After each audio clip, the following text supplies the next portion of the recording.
Hi folks, welcome back to the Tabletop's Edge.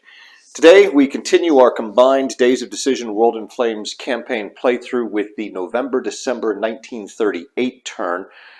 Last time out in September-October, we saw what could only be considered some pretty sizable setbacks for the fascists both in Europe and in Asia. There were a couple of big opportunities presenting themselves, and things just did not go the fascist way when it came to combat resolution. That's going to probably drag things out, certainly in Spain and probably also in China. Now this turn, we've got bad weather threatening to arrive pretty early, and that bad weather is most likely going to shut down most operations on map. And it will also should give us fewer impulses to get through the turn as well. So I'm anticipating a very short turn here in November, December. And if that's the case, we'll just go ahead and roll right into the new year, 1939, January, February, and we'll get maybe 2 turns in this episode, because the winter turns generally tend to be shorter, again, because of the bad weather, as well as the fact that the impulse markers moving up multiple boxes after each impulse, that tends to result in fewer impulses before someone manages to roll to end the turn. So a couple of turns hopefully coming up today, and that'll get us into spring 1939. We've obviously seen a lot of activity happening here over the last few turns as the war in China gets going. Spain, some activities picked up, and the Germans have gotten a little more aggressive on the international scene as well. So in order to make sure we can get at least 2 full turns in this episode, let's just jump straight to the political phase. Now, as the major powers reviewed their options for the political phase this turn, we see that only 2 major powers ended up bidding for a potential option, and both of those are actually democracies. The fascists of late have gone pretty quiet on the diplomatic and political front. I know part of that is that Germany is really trying to sink a lot of her money and resources into building up her Wehrmacht that is on map. As we pointed out, I think last episode, the balance of power in the air, for instance, right now is pretty unfavorable for Germany compared to the Western democracies. And she doesn't have a really large or strong ground presence either. We've seen her trying to rectify that with the amount of resources she spent last turn, for instance, to build the HQ armor, to beef up both her command capabilities and ground power. But that's not going to show up till next summer. So Japan, on the other hand, she's got her hands full with the war in China, and she's been, again, driving all of her resources, build points into building up her navy for a future potential conflict with the United States and or Great Britain, while still trying to increase her ground power, and which she's going to need as she continues to prosecute this war on land in China. And the Italians simply, they really don't have that much money to begin with, so they are all in a deficit right now, except for Japan, which is sitting at 0 money.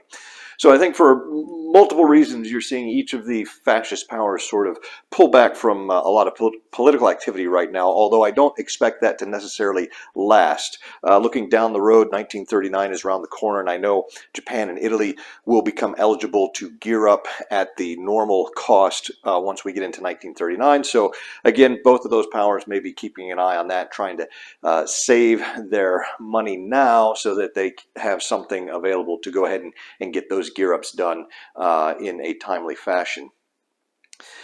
The Soviets again appear to, like the Germans, be content to try to build up their presence on map. They have provided a little bit of support to the Republicans in the last couple of turns, and it'll be interesting to see if they decide it's worth it to continue doing so over future turns. But for this turn here, they're content to abstain from any political options. Which brings us to the democracies. The 2 powers that actually placed bids were the Commonwealth and France, both of whom are the only major powers with any actual positive money in the bank right now, although it's a grand total of 1 for each of them. But at least it is something. So both the Commonwealth and France did bid 1. And we can see that France is going to get a +3 to her bid, giving her a total of 4, which is going to be good enough to put her into first place here. And then the Commonwealth 1 plus the 2 here for a total of 3 moves her into second. So now what does it look like for the other 6 powers that did not bid? Well, you can see Germany's +4 here. It's going to give her a total of 4, and that's good enough to keep her in third place, while the Soviets' 3 is going to drop them down to fourth place. And then from here on out, we shouldn't see much of a change at all. The Italians will slide in here to fifth with a grand total of 2. Japanese and Chinese are tied, but again, the Japanese political effectiveness is going to break that tie, and we see everybody slot in here.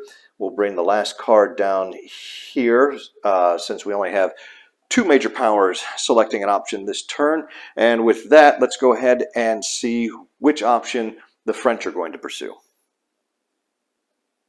Now, France and the Commonwealth were not terribly pleased with the German conquest of Denmark. They have a feeling that Germany is getting ready for something big, and they currently are sitting at a level 2 treaty, which they signed way back really in September, October of 1937. What they're going to do is they're going to propose a treaty, another treaty. This is going to take them up to a level 3 treaty if the Commonwealth agrees to it, which we expect them to do here. This is going to cost 3 money. Now, because the French and the Commonwealth are already at a level 2 treaty, one of the perks, one of the benefits of having a level 2 treaty is that you may pay some or all of your partner's political option costs when it comes to the money portion of that. And because the Commonwealth is producing 11 while the French are only producing 6, that's exactly what they're going to do. They're going to have the Commonwealth actually pay the 3 cost of the option here, since they can better afford it. So the French are only going to pay 1 for their bid, and the Commonwealth likewise will have paid 1 for their bid. Now we just need to go ahead and implement the minor effects. You can see U.S. entry. It's going to be a +3 here on France. And we will go ahead, and after we record these, we will have France select a minor country to activate.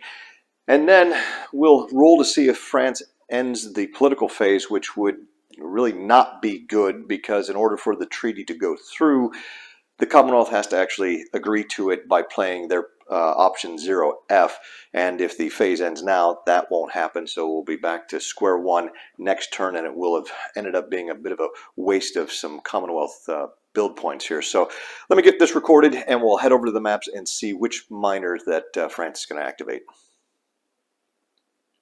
Actually, before we get to all of the minor power modifiers and the U.S. entry modifier, we actually, none of that takes place unless the treaty signing is successful, which means we've got to see whether or not the Commonwealth is going to get an opportunity to play their 0F this turn. So we're just going to go straight to the roll to see if France ends the political phase, which they do not, although it's very close with a 2. They do not manage to end the political phase. That means the Commonwealth is going to be able to select their political option, which is in fact their option 0F, agree to a proposal. And we can see here that it costs no money. There are no minor country modifiers or U.S. entry effects. But what it will do is it will make the French treaty proposal successful. We've paid the cost for the successful treaty proposal. Now we can implement the minor country effects, and we'll go ahead and activate a minor country over on the maps. Well, there weren't a lot of terribly strong reactions either way to the signing of the level 3 treaty. You can see the French have added a little bit of influence there in the Benelux countries. They've improved their position in Poland a little bit. They've also improved it here in Yugoslavia.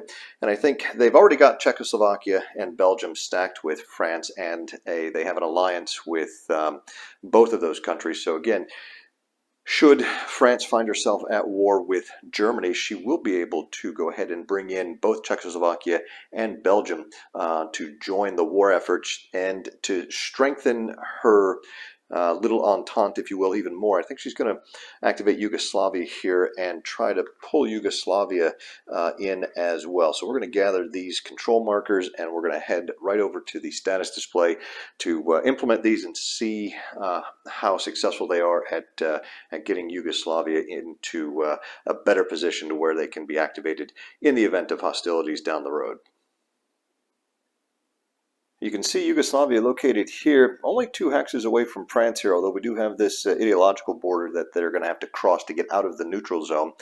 We have our 4 control markers here. We'll go ahead and resolve the Italian one first. It's a +1 for the Italians, but that's not going to be enough to actually move the marker. Next up, we have a Soviet +2, which is a little unfortunate because that is going to move the marker towards the Soviets and further away from the French, but we now have a Commonwealth +2, which is going to bring it back towards the democracies here. And then finally, the 2 influence for the French will in fact get Yugoslavia right up here, just adjacent to France and just outside of the democratic ideology. Now, if France can somehow manage to come up with a with +3 influence here, they will be able to get Yugoslavia stacked with them, and that's going to strengthen their position in Central and Southeastern Europe even more. So not a bad turn for the Democrats. Now, what does the level 3 treaty bring that the level 2 doesn't? Well, there's no longer the delay in a declaration of war if another major power declares war on one or the other. If Germany declares war on France, the Commonwealth will be able to immediately declare war in her next declaration of war phase. Furthermore, both countries now no longer have to worry about the foreign troop commitment limits as far as deploying land and air units in one another's home countries, and they now can fully cooperate. So that is probably the biggest one. One of the big weaknesses of the Western democracies in a normal WiF game is that when Germany comes west and invades France, you've got a situation where the RAF is unable to provide any support to the French and vice versa. But now, by virtue of having achieved this level 3 treaty, we're going to be able to see the Western air forces be able to fully support both armies on the ground. And the Commonwealth will not be restricted in the amount of ground forces she can actually send into France. So with this, I think the campaign in the West for Germany has just gotten considerably more difficult. So mission accomplished as far as the Democrats are concerned this turn politically. That's also going to bring us to the last major power that bid. So we are at the end of the political phase. Again, a short political phase, much like last turn. And now we'll head straight into the WiF portion of the turn with the weather determination, initiative rolls, and reinforcements. Well, the initiative rolls for this turn saw both the fascist and the Democrats roll a 6. However, the Democrats are currently sitting at a -1 initiative modifier, which reduces their 6 to a 5. The Communists rolled an 8. They have a +2 modifier, giving them a 10. So the Communists won the initiative roll. And they are quite a ways from being at war with anyone, at least as far as they can tell. They don't really want to jeopardize their +2 modifier for any reason at this point, so they're content to choose to go dead last. The fascists, next, they are going to go ahead of the Democrats, who will then be in last. So it's, I think, the same initiative as we saw, order as we saw last turn, where the fascists will go first, then the Democrats, and finally the communists. Now, the weather roll was an 8, but we had a +2 to the weather roll, giving us a final result of 10, and that is really bad weather everywhere. We're going to have blizzard in the Arctic, snow in both the North Temperate and Mediterranean, rain in North Monsoon, storm in South Monsoon, and rain in South Temperate. More importantly, the impulse marker is going to go up 3 boxes after each impulse, and we have a +2 to the next weather roll, which means this is very likely going to be a short turn, as I suspected, full of bad weather. So we'll breeze through November, December, I suspect. I don't know that we're going to get to see a whole lot of action on the board, but again, we'll take a look at that. But before we get to that, we need to place some reinforcements. And as you can see, looking at the production circle here, there are quite a bit of reinforcements. We'll start down here in the 6 box. You can see the Japanese are going to add the battleship Yamato to the construction pool. The Germans are actually going to get Graf Zeppelin on map, their first aircraft carrier. Likewise, the Italians also get their first carrier in Sparviero, and then the Americans will add Yorktown to the map. So 3 aircraft carriers coming on map. Also, the United States are going to get the light cruiser Brooklyn on map.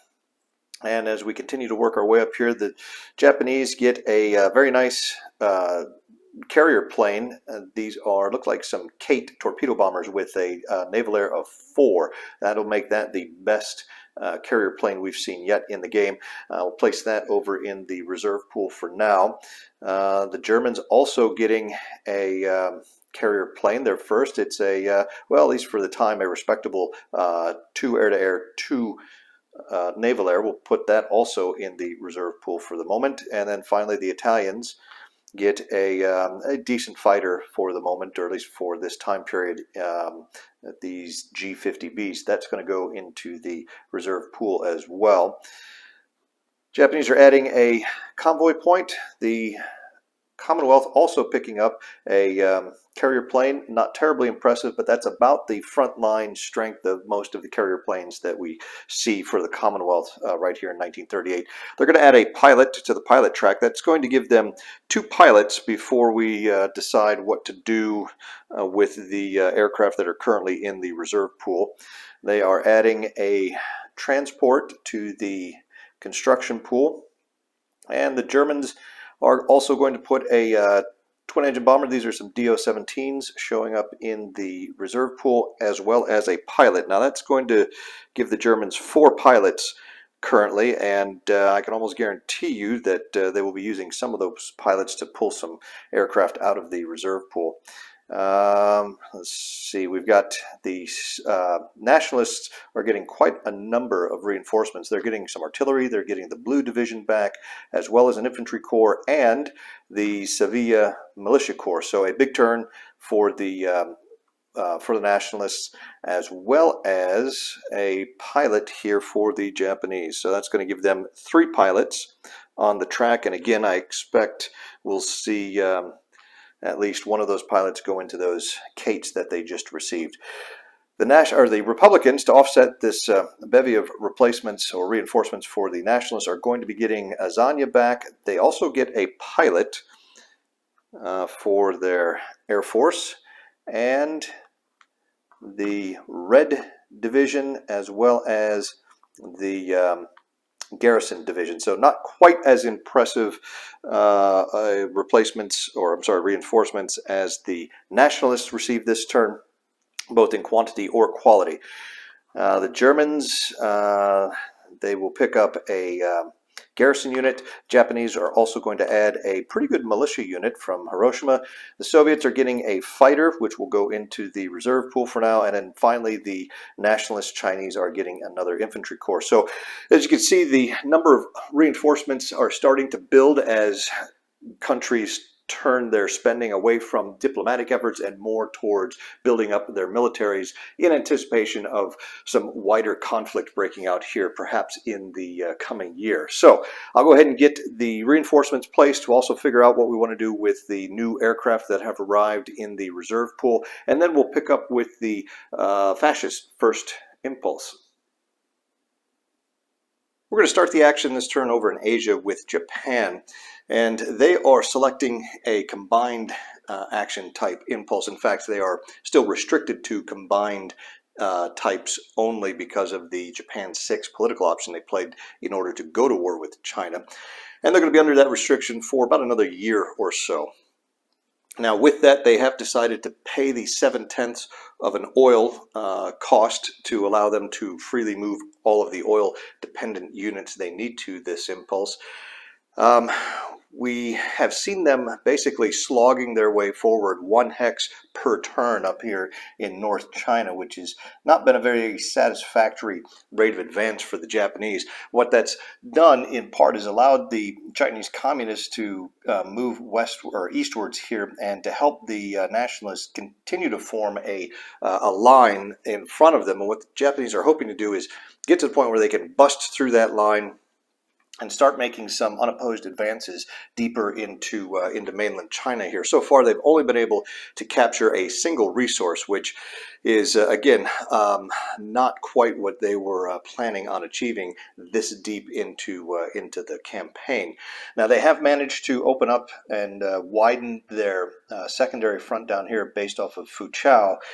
But again, we're looking at bad weather this turn. Don't know if they will be able to do much in the way to expand this, but they are planning on reinforcing both fronts in their war on China with some reinforcements that have arrived.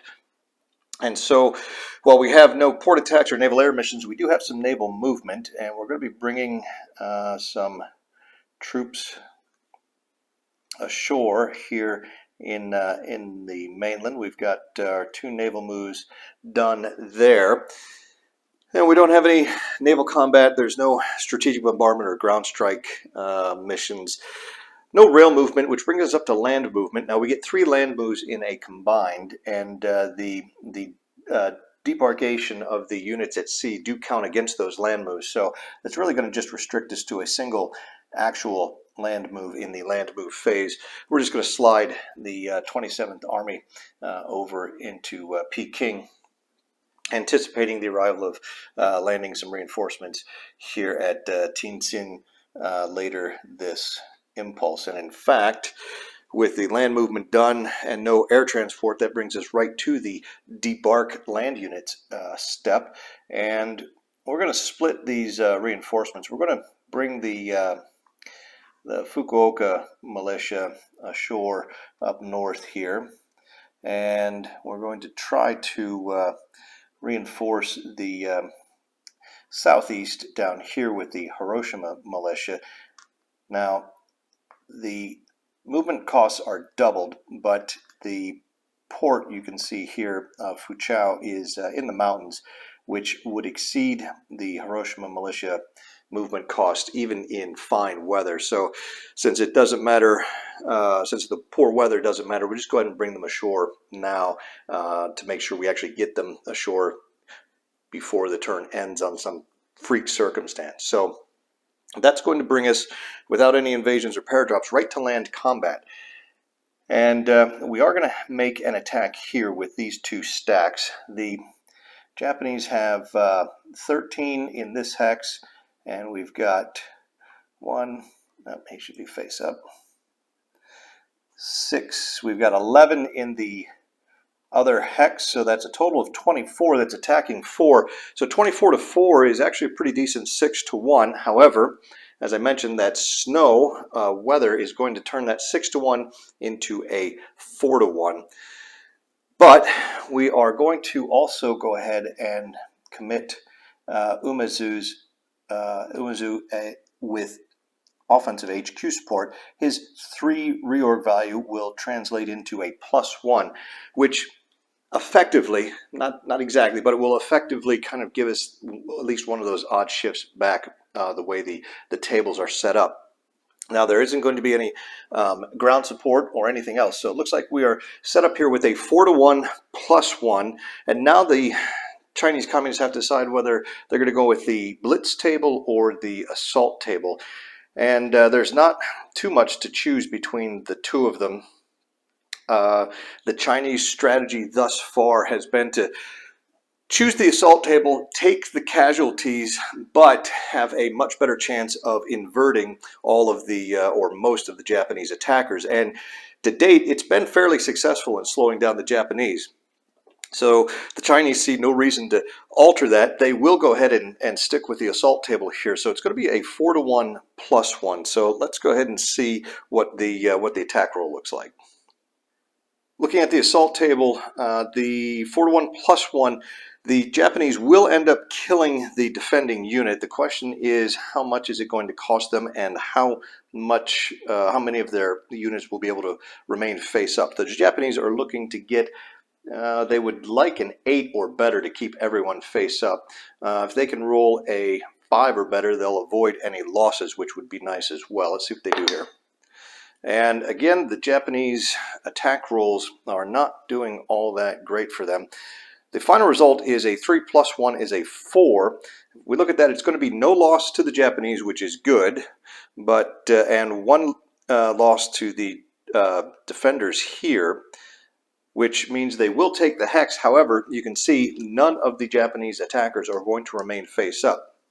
So once again, the Chinese, basically trading lives for time here, have managed to slow down the Japanese, and this will probably bring any offensive action by the Japanese in the north to a complete halt. So let's head back to the map and we'll implement the results, and we'll see what it looks like at the end of this first impulse. Okay, we have no losses to inflict on the Japanese. The Chinese do suffer 1 loss, which we'll see the army go back into the reinforcement into the force pool. And now the Japanese need to, the Japananies definitely want to advance into the hex. That will give them control of that resource, which they'll be able to use for production starting next turn. That'd be the January-February turn. The question is, what do they want to advance in there? And I think they're just going to move this whole stack in, and everyone is going to be inverted. So that is going to pretty much wrap up the first impulse here for the Japanese. Their only remaining things are air rebases and reorganization, none of which they're able to, well, they have no aircraft they wish to rebase, and they have no reorganization available at this point. So that's going to wrap it up here in Asia. The Japanese have managed to, again, poke another hole in the Chinese lines, but in the process, they have managed to invert themselves and bring a big chunk of their northern army group basically to a standstill for the rest of this turn. So the Chinese are going to have to see whether or not they'll be able to plug the gap here in time for next turn when the Japanese get rolling again. Now let's head to Europe. We'll see what's going to unfold in Spain with the nationalists. We'll see if the Germans and Italians have anything going on this turn as well. Now we're going to stop briefly here in Germany on our way over to Spain. The Germans, as you can see, in addition to the carrier plane that they placed on the Graf Zeppelin, they also brought their bombers that they received as reinforcements this turn onto the map with some pilots as well. They did receive a garrison corps here, so what we're going to do is basically just a little bit of minor shuffling of German units. We'll start with some rail movement here. They're going to send the garrison corps here up to Copenhagen. That's going to free up this infantry corps to move to a little more useful location for now. That does bring us to the land movement step, and we'll go ahead and start marching them back out. That's 1, 2, 3, 4. And down here in the west, we're going to slide that corps down. That's going to free up this infantry corps to go 1, 2, 3, 4 here to Nuremberg. And then finally, that's 1, 2, 3. We'll take the units here in Vienna. We're just going to slide them out there. That's going to do it for the Germans right now, and then we'll head over to Spain and see what's going on there. Now, the nationalists received a number of reinforcements this turn, but unfortunately the timing was not the best because it's arrived right at the start of what looks like it's going to be a very bad winter. And so they're unable to take full advantage of this big increase to their fighting forces. Of significance, though, is the Sevilla militia here, which has arrived down here in the southwest, which is going to give them a little more flexibility out here versus the just the single Republican unit down there in the southwest. So we'll see what they decide to do there.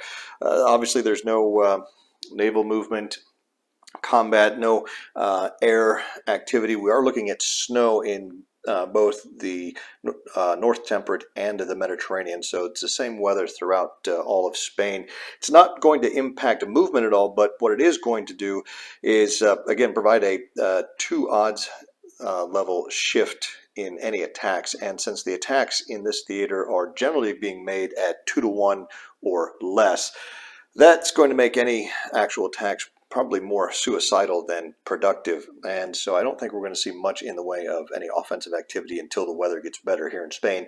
And at that point, both sides will almost certainly have been able to rebuild their forces to their max force pool. So again, it's pretty much stalemate here in Spain.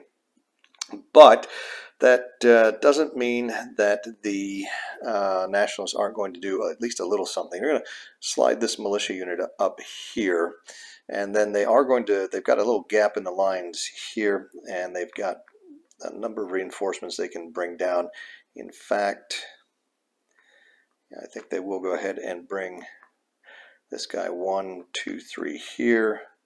They'll bring up their artillery into the forest there, and that is the 3 land moves that are allowed under an Italian combined. So again, not much action going on here. We'll see what the Republicans do, if anything, in response, and that's going to kind of wrap it up for the fascists here. Now the marker is going to move up 3 boxes on the impulse track.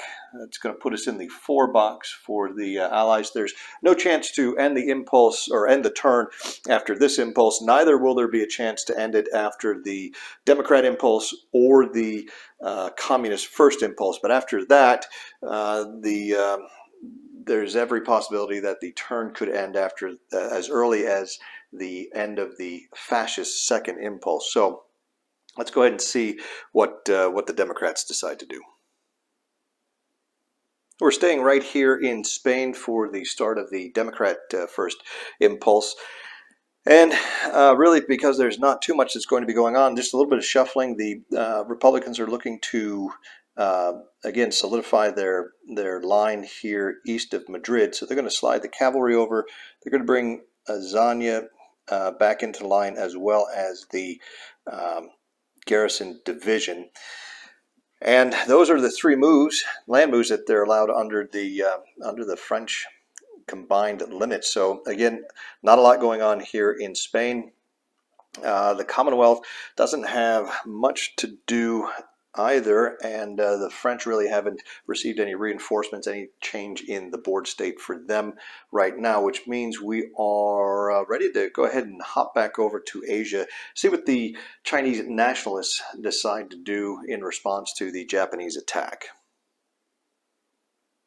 Again, not much going on over here.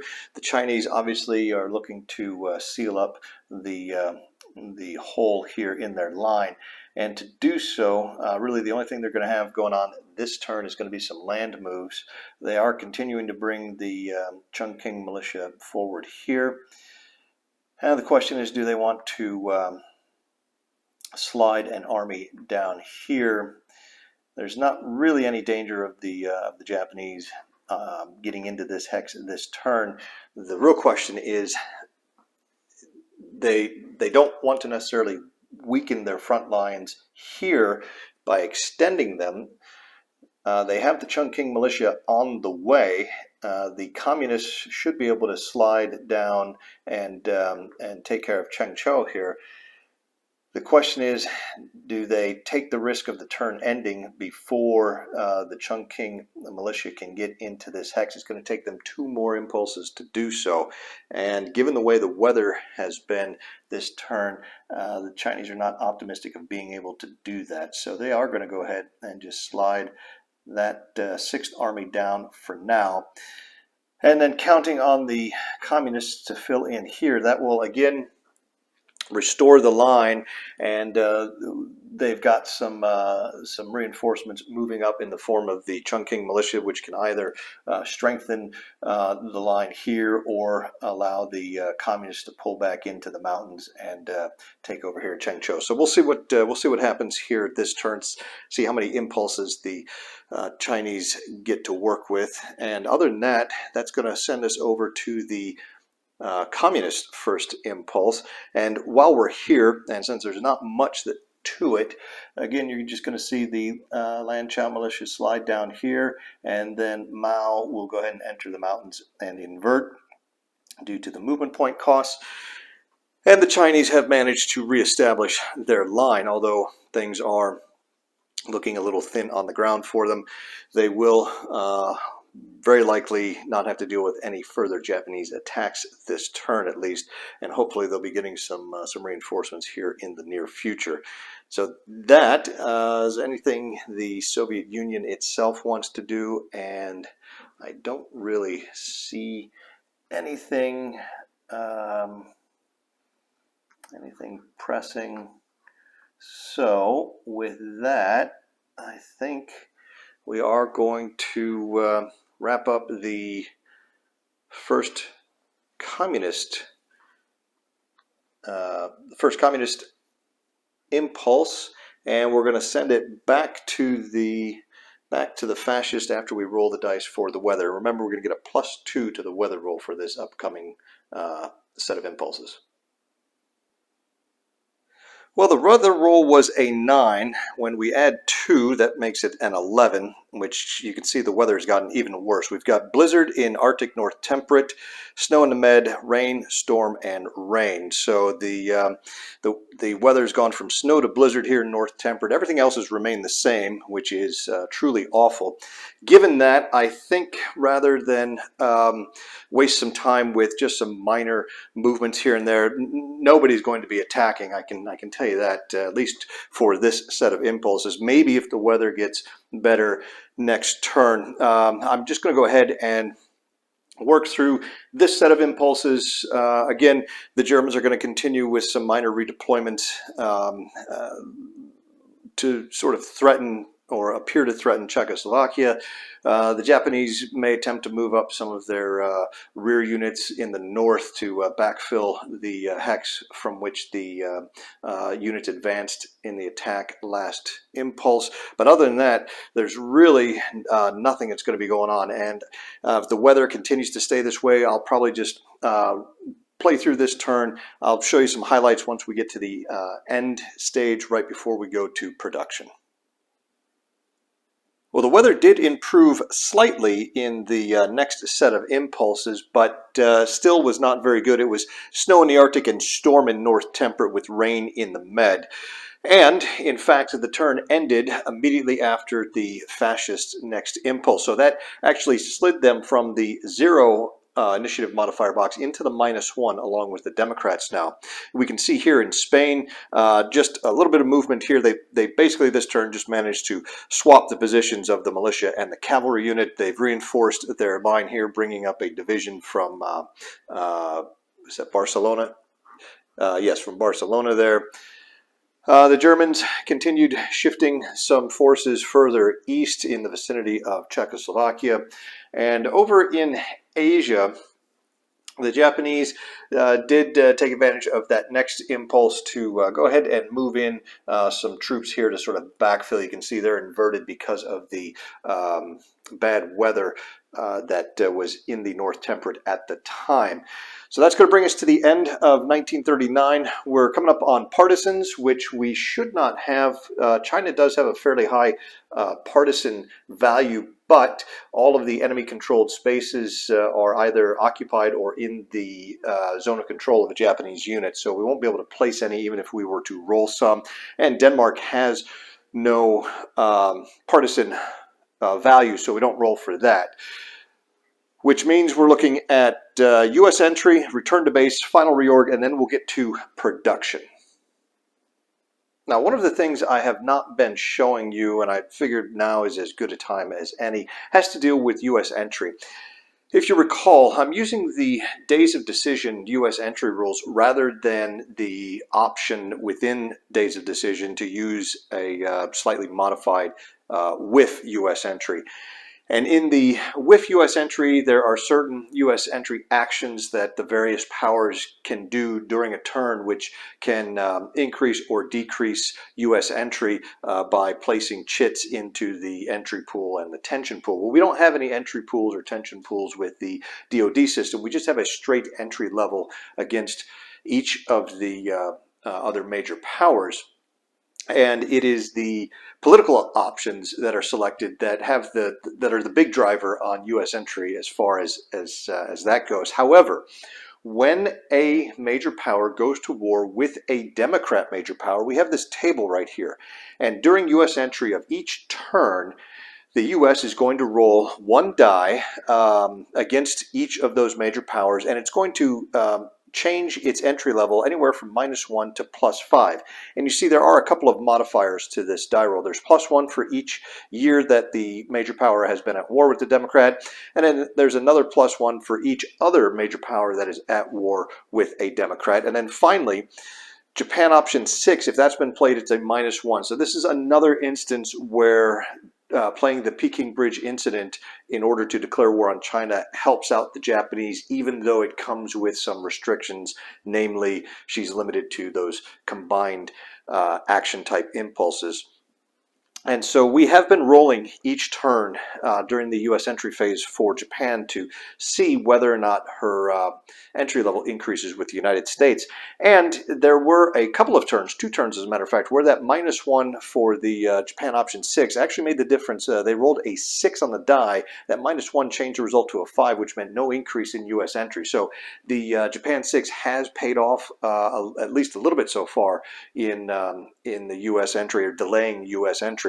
You also make a roll on this table whenever the Japanese capture a Chinese city, which, if you recall, there's a U.S. entry action where Japan occupies a Chinese city, and you would roll to see if an additional chit goes into the pool to see if they advance the U.S. entry. So what I'm going to do here is we're going to go ahead and roll the die and see for this turn what, if any, effect the ongoing war has. The die roll is a 4. That's going to be modified by -1 to a 3, which you can see no increase in U.S. entry. Now, seeing as we are coming to the end of 1938, I thought it'd be a good idea to maybe just update you on the current U.S. entry levels versus all of the major powers, although she won't be going to war against any of the Democrats, so we're primarily looking at the USSR and then the 3 fascist powers. Currently, the U.S. entry level against Germany is a 26. Italy is -1. Japan is 20.5. The Commonwealth is -26.5. France is -30.5.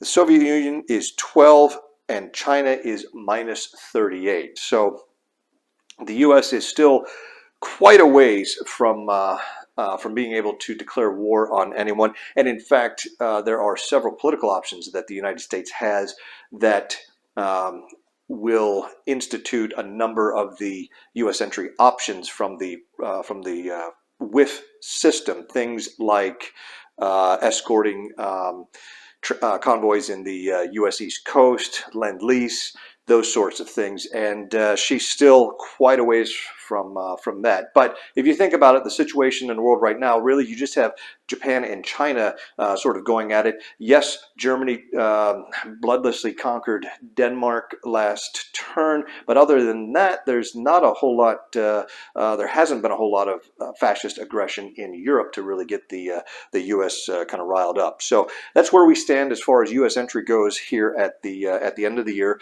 We're going to go ahead now, and I'll take care of the return to base. Final reorganization. Nobody is out of supply, so all the face down units will come back face up. Then we'll take a look at production. It may change slightly. The Japanese did capture a Chinese resource this turn, so while the Japanese won't be able to use that resource this turn, because I'm using the old version of the resource transportation rules, the Chinese also cannot use that resource this turn. So we'll see if that impacts the Chinese production at all. And once we calculate that, I'll go ahead and do the builds, and we'll show you what everyone is building here at the end of the year. Looking at production this turn, the resource that the Japanese captured did not impact Chinese production due to the current production multiple and the effects of rounding. It also is not going to boost Japanese production next turn, again because of the production multiple and the rounding effects. Now, if Japan has the opportunity to increase her production multiple, or if she can capture another resource, then that will in fact increase the number of build points she has available. But going into this turn's production, however, everyone has remained the same as last time. And we'll start off looking at the fascists. The Italians are producing 4 build points currently, but they are in a bit of a deficit from the trade agreement they recently signed with Yugoslavia. So they're trying to minimize the amount of production they're spending now to try and get themselves out of that hole, as well as prepare for some political stuff that they're going to need to do here in the coming year of 1939. So with that in mind, the Italians simply began training some pilots for a total cost of 2. Germany has the most production of any of the major powers currently at 12, and with that, she is starting to gear up production for the Army. They're going to build an armor corps and a garrison corps, and then they're continuing the Luftwaffe buildup with a pilot going into training, as well as a single-engine land bomber, and that's going to be a total of 12 build points for Germany. Japan is still producing at 7, and with that, she's going to pull the Chitose out of the construction pool and begin the second cycle for the light carrier. Also going to be building a convoy point in anticipation of continuing to gather more and more resources from mainland China. They are also training a pilot, and they are building a militia unit. So that is going to be a grand total of 6 build points for Japan. That's actually going to leave her at a slight surplus.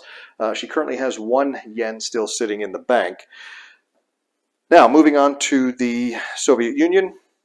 They're producing 8, and they are spending all 8 of those on an armored headquarters here to arrive next summer.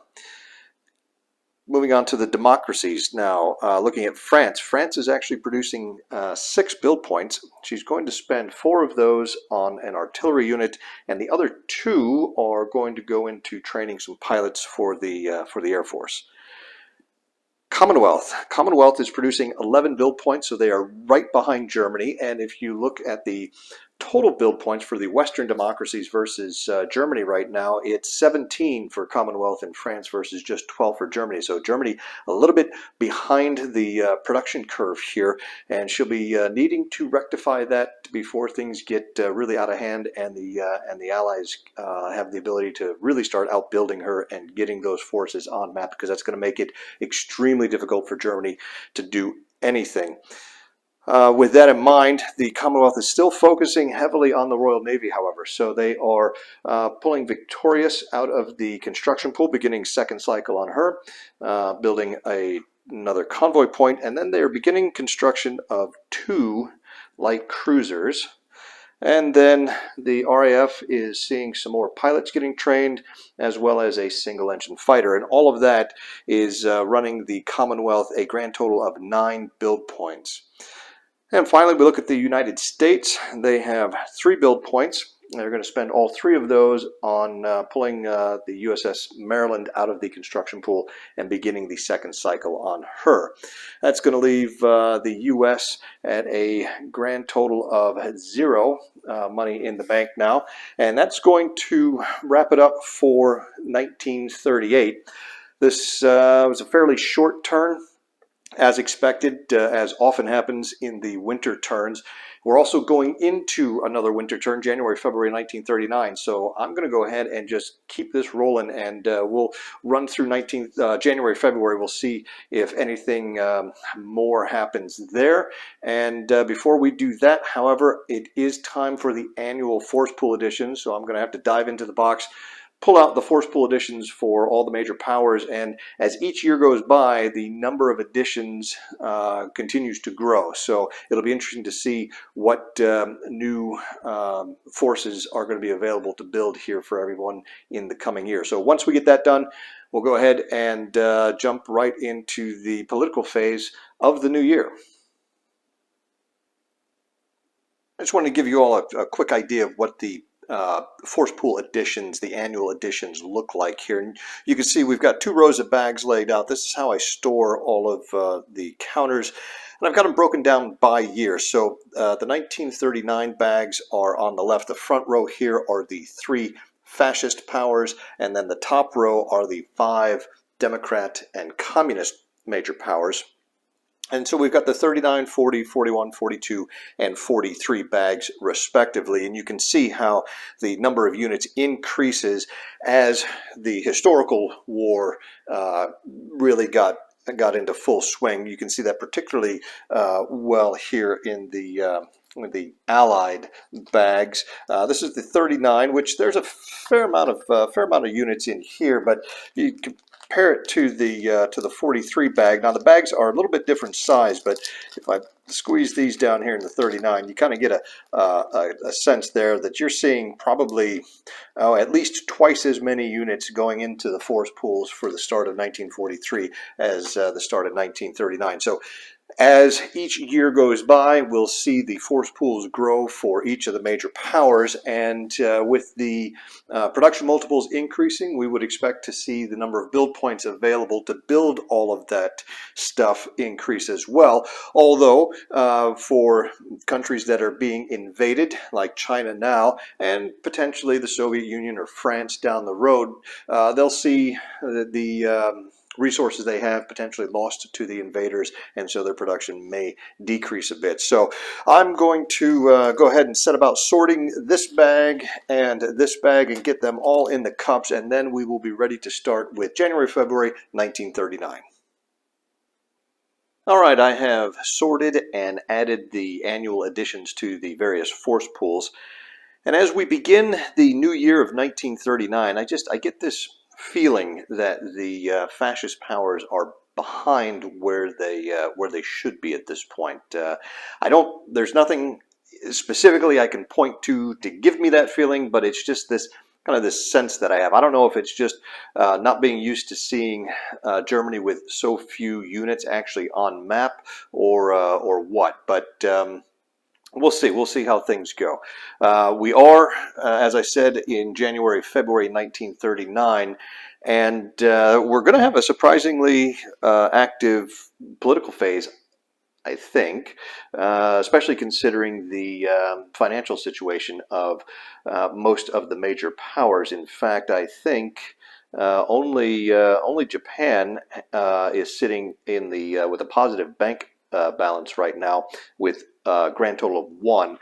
And then the United States and France are sitting at 0, but the other 5 major powers are all in the negatives, yet that has not stopped them from bidding. So something must be up. I do know that with the coming of the new year, there are some major powers out there that are eligible to gear up their production, so I'm sure that's going to be some of what's going on. But let's take a look and see just what exactly everyone bid. Starting with Germany, she bid 2 for her political initiative this turn. The Italians ended up bidding a whopping 4, and then Japan followed up with the fascists bidding a total of 3. The Commonwealth and France each bid 1, along with China of all countries, and then the United States and USSR are the only 2 major powers that are kind of sitting this turn's political phase. They're sitting out this turn. So with the bid modifiers here for the various countries, what we end up having is the Italians bidding 4, which I think is their largest bid to date in the game. They're going to get a +2 to that, giving them a 6, which is enough to place them at the head of the line here for political options this turn.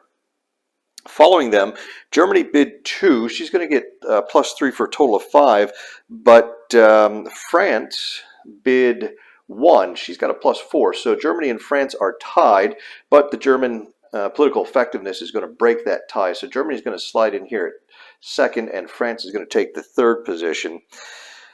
Japan bid 3 plus 1 is 4. That's going to tie the Commonwealth's bid of 1 plus 3. So 4 and 4, but again, the Japanese political effectiveness here is greater than the Commonwealth's, which is going to move Japan up into 4th and drop the Commonwealth to 5th.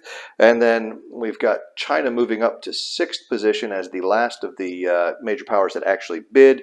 And then we've got the Soviet Union with a bid of 0 plus 2 for a total of 2, and the United States remaining here in last in 8th place. So we have first last card marker here. We have a lot of bidders this turn, 6 of them to be precise.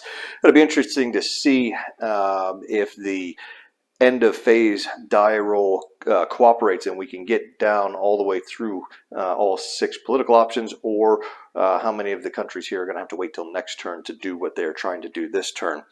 With that, let's go ahead and see what the Italians were so desperately bidding for. Now this may seem a little odd at first, but the Italians are going to be playing IPO 10, Government Falls Election Called, and they are going to be playing this on France.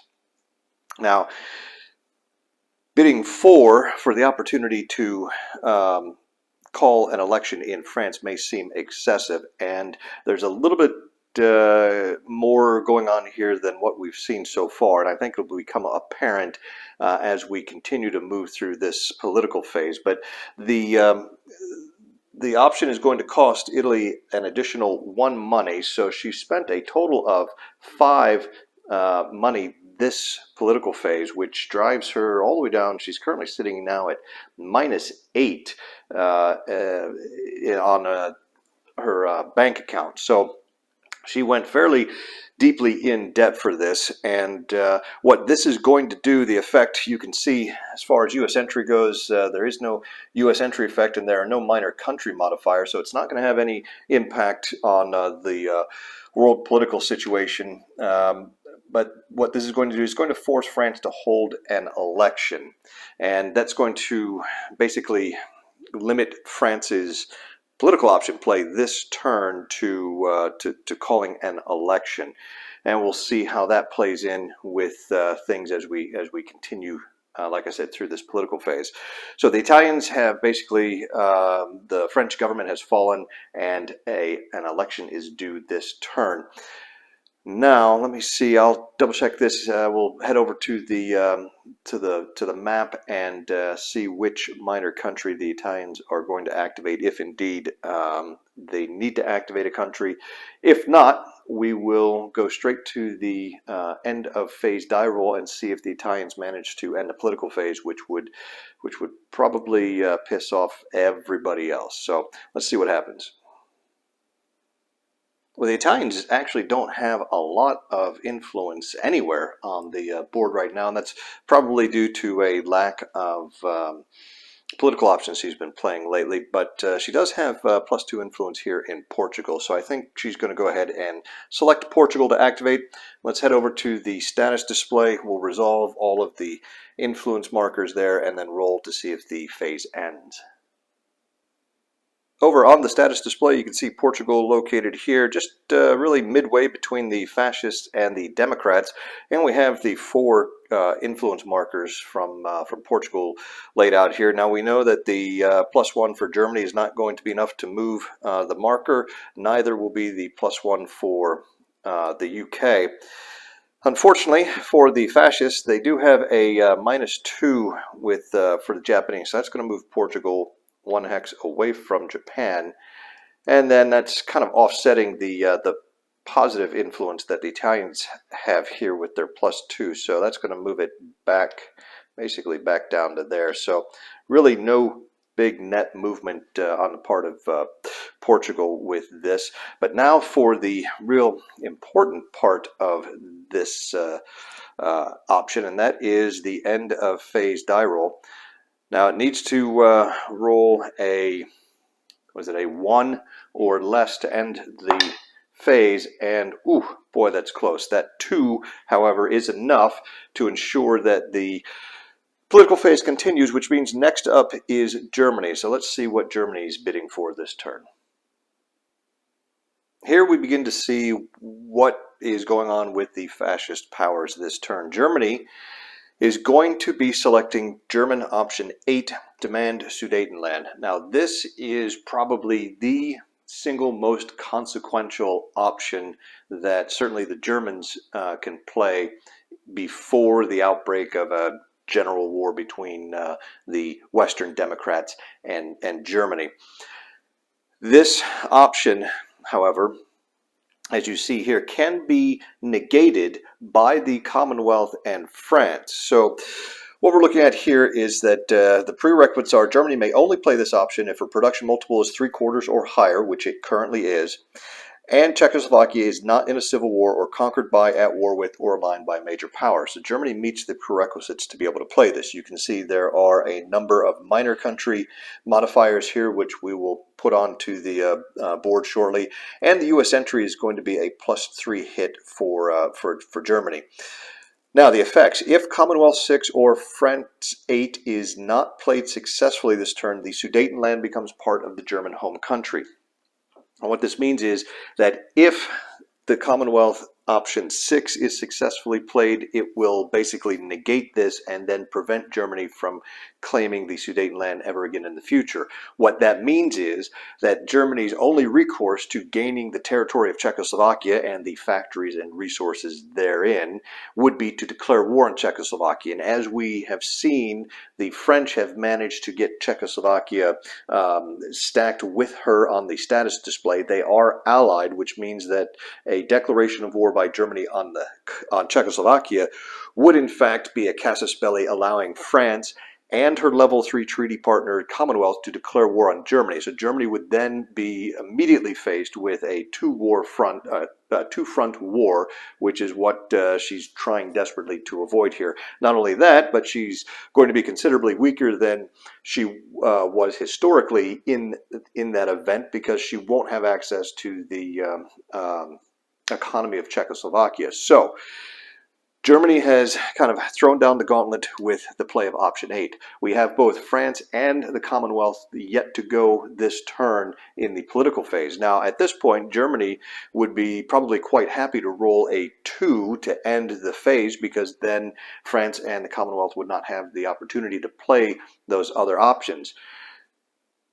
France, though, is kind of stuck, because of the Italians basically forcing them to call an election. That is going to be the only option France is going to be able to play this turn, if she is able to indeed have an opportunity to play something. So that alone should be enough to disrupt the ability of the Western democracies to interfere with the play of this option for Germany. However, that does not stop the minor country modifiers and U.S. entry hit from taking effect. So we're not going to know for sure until France and or the Commonwealth get an opportunity to play their political options this phase, whether or not Germany has successfully demanded the Sudetenland. But at this point, we will treat that as effectively happened, and then because if the Western democracies are able somehow to negate this, it's not going to have any impact on anything we do here as far as minor country modifiers, political modifiers, and U.S. entry. So let me go ahead and get the control markers placed in the various countries that we see here, and then we'll head over to the maps, and Germany will in fact select a minor country to activate, and then we'll make that end of phase die roll to see if the phase continues. But I wanted to show you exactly what this option would give the Germans. And you can see there's a red dashed line here within Czechoslovakia. The territory, these hexes, there's a 1 hex strip of borderland basically running along here. These hexes will, if the option is not negated by the Commonwealth or France, will become part of the German home country. So you see the Germans will pick up a resource there. You might be able to make out a little dashed line here. This dashed line only comes into play if and when the Czechoslovakian rump is absorbed and Slovakia is split off from that. That defines the border between Slovakia, which would be this part of Czechoslovakia, from the Czech Protectorate, which will all be treated as part of the German home country if and when that occurs. Now, that's really, this doesn't seem terribly dramatic, demanding the Sudetenland. It's, the Germans get one resource and a few hexes here. And it's not so much this particular option that is the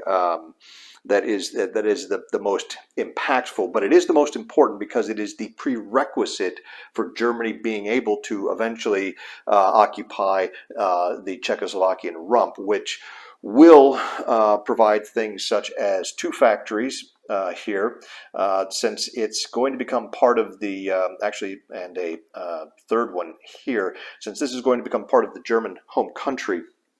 It's not just the red factories that Germany will be able to use. So that'll expand her production base considerably.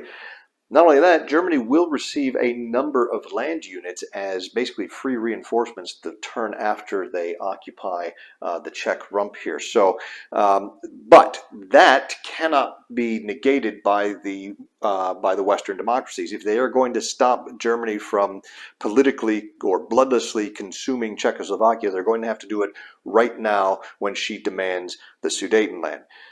So, looking around, surprisingly, Germany picked up +2 influence here in Poland, which brings them back up to an even 0. Probably the most consequential minor entry or minor country modifier involves Sweden, where the Swedes took a bit of a dim view and Germany lost the one positive influence they had there. So a bit of a setback for Germany with her long-term plans of trying to align Sweden in the event of war. But I think Germany is going to come down here to Turkey, where she picked up one positive influence, giving her currently 2 in the country. So we're going to activate Turkey, and we'll go over and resolve this 2 influence on the status display. Here on the display again, we can see Turkey located right here just on the fascist side of the center of the neutral zone, and we have the German control marker here showing the +2. This will be an easy resolution. We simply spend the 2 influence. That will move Turkey 1 hex closer to Germany, so it puts them just outside the fascist ideology right now, and edging their way closer to Germany. Now, if Germany can somehow get closer ties with Turkey, that could be very beneficial from a strategic situation later on down the line if Germany intends to go to war with the USSR, or even fighting the Commonwealth and France in the Eastern Mediterranean. Having Turkey as an ally rather than as a potential enemy would be could be a big deal. So let's see now whether or not the Germans manage to end the political phase, and that number there is what they will need on the die again. So a 3 or higher and the phase continues, and the Germans get a 4, which means the phase continues and it is now France's political option. So we already kind of know what France is going to do. Let's just see how this plays out. Well, as discussed earlier, because of the Italian play of IPO10, France has no choice but to play French option 0C, hold election. There are no country modifiers. There's no cost for this option, and no U.S. entry, which means France can just go straight to the board and activate a minor country. And I guess looking at this, there's not a lot of great options for France, and I think she has decided to activate the Netherlands. So currently she's got some positive influence in there, while the Germans have some negative influence. So we'll just head straight to the status display. I'll grab the control markers and we'll resolve the influence for the Netherlands, and then roll to see if France ends the political phase. All right, on the status display, we can see the Netherlands is located really on the midway point between the communist and fascist ideologies, quite a ways from the Democrats. We do have 2 control markers here, one for Germany and France to resolve. I think we'll resolve the German first. It's a -2, which is going to push the push the Netherlands marker away from Germany. And then we have the +2, which is going to draw the Dutch marker closer to the French markers, so they'll come up here. So a little bit of movement for Netherlands. She's getting a little bit closer to the democracies, and she's quite close to the communist faction, though. So perhaps the USSR may be taking a little closer look at the Netherlands and seeing if there might be some opportunities, political opportunities in the future to maybe pull a unexpected minor into their sphere of influence. But for now, we need to roll and see if the French manage to end the political phase. They will need a 1, 2, this is the third option, so we're going to have a -2 to this die roll, so a 4 or better in order to continue the political phase. And as you can see there, we have a big fat 1, which is going to end the phase. That's going to make the Japanese most unhappy. The Commonwealth is not particularly happy, and really neither are the Chinese. But at least those 3 major powers will receive some compensation in the form of bonus bid points for next turn based on their political effectiveness. Now for the Chinese, that's not a whole heck of a lot. But we have wrapped up the political phase. And what this means is that the Commonwealth and France were unable to negate the German claims to the Sudetenland. So that will in fact occur, and that's going to unlock, again, another German political option that will allow her to consume the rest of Czechoslovakia at some point in the future.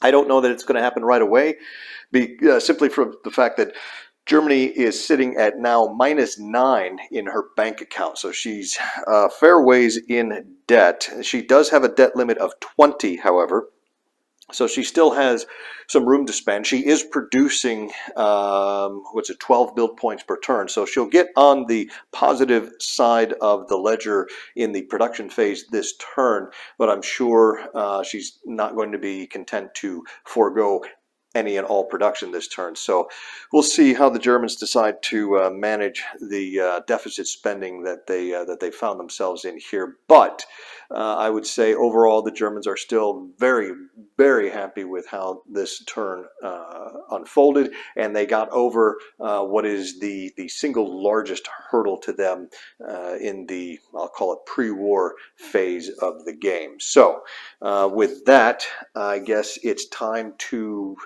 roll for the WiF initiative, roll for weather, and then get to the reinforcements and get them out onto the table. The initiative roll for this turn, the fascists rolled a 4, but they have a -1 modifier, giving them a net 3. The Democrats rolled a 5, which was a -1, became a 4, while the Soviets also rolled a 5, but they're in the +2 box, so they ended up with a 7. So the Soviets, or the Communists, won the initiative. They're going to elect to go last because they expect this to be another poor weather short turn, and they really like holding on to that +2 modifier. The Democrats likewise are hoping to be able to move out of that -1 box, so they are more than happy to let the fascists go first, hoping that what will happen last turn happens again this turn. And since the fascists are already in the -1 modifier box, what that means is the other 2 ideologies, including the Democrats, would then shift 1 box to the right. So that would get them out of that -1 and up back to the 0 box, and a little bit of an advantage going forward into the good weather turns against the fascists.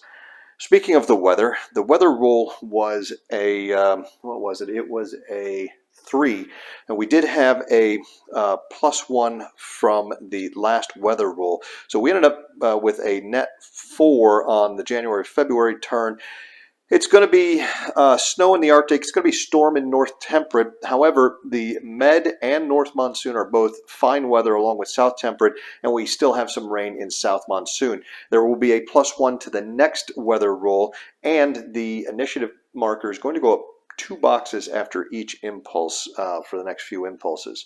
Now with that out of the way, now it's time to turn to the reinforcements. You can see on the circle here we are in the January-February wedge. We'll start with the ships here. The United States is getting the battleship Washington into the construction pool. The Japanese are getting the aircraft carrier Zuikaku, which is a good aircraft carrier, into the construction pool. The Germans are going to see the Tirpitz come on map, and the Italians building yet another aircraft carrier. This is the Pipistrello. That's going to go into the construction pool. The Japanese also get into the construction pool a pretty decent transport, good speed, good range. The Soviets get a 4-engine strategic bomber here. They're going to go put that into the reserve pool for now. We'll see if they end up pulling it out with some pilots, or perhaps eventually upgrading that with upgrading one of their on-map aircraft with that one down the road. The Italians, let's see what else they got here. We've got this French pilot is actually a nationalist pilot that was being trained. So we'll mark that on the pilot track. The Italians, however, are getting a pretty good naval air.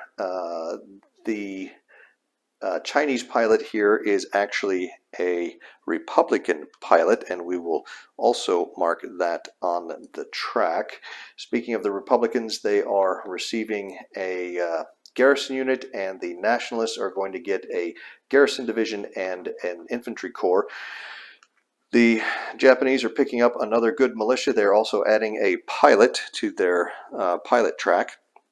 That gives them 5 pilots right now, and I think what they're primarily waiting on are some more aircraft carriers to get on map. They have a number of carrier planes sitting in the reserve pool right now, waiting for those pilots, waiting for the carriers and pilots so they can go on map. The Commonwealth is adding a pilot. That's going to give them now a total of 3 pilots, and again I think they are looking ahead for some coming aircraft carriers and some carrier planes here next turn that they'll likely man with those pilots.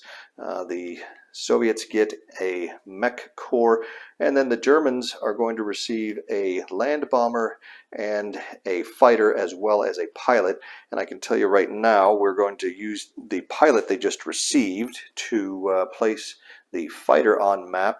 And the bomber, let's see, they've got 2 additional. They'll go ahead and use another pilot actually, and we'll go ahead and place both of these aircraft on map this turn. Now the Italians do not have any pilots right now, so their good naval air is going to go into the reserve pool for the moment. They may end up pulling an on-map aircraft off, or they may just end up training some pilots here to get that aircraft on the map. But you can see here, basically these will be the on-map reinforcements this turn, and once those are placed, we will start with the fascists. We're going to begin the fascist first impulse here in Germany, where they will be doing a combined, naturally, since they are still a neutral major power.